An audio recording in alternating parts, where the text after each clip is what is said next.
5 أدوار وبدون شارعين، شوارع واسعة. هذا العرس وهذا في الجنوب، وهذا عرس آخر حمل.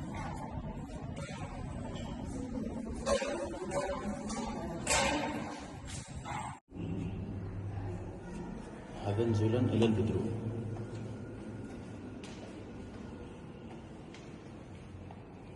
مدخلا للبدروم.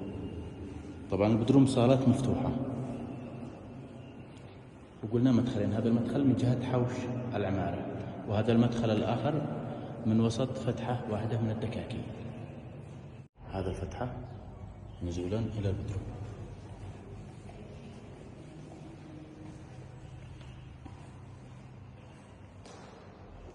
هذا اللي يخلف الدكاكين راح صالة بين الاثنين والآخر.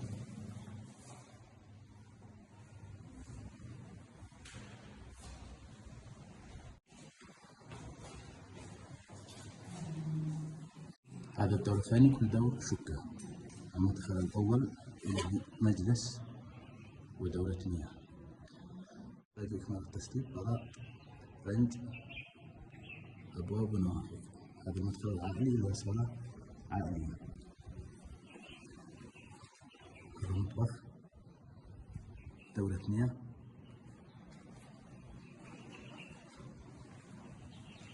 جناح نوم، غرفة نوم مع دورة مياه. أيضا غرفتين. إذا إجمالي الشقة 4 غرف و3 دورات مياه ومطبخ وصالة.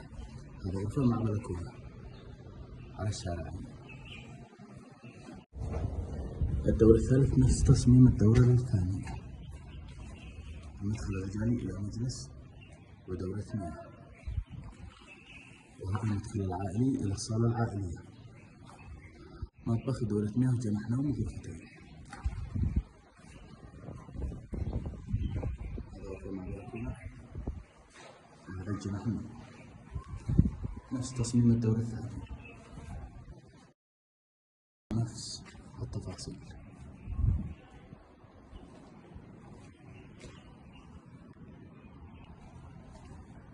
4 غرف، 3 حمامات ومطبخ وصالة. هذا الدور الخامس، أيضا نفس التفاصيل.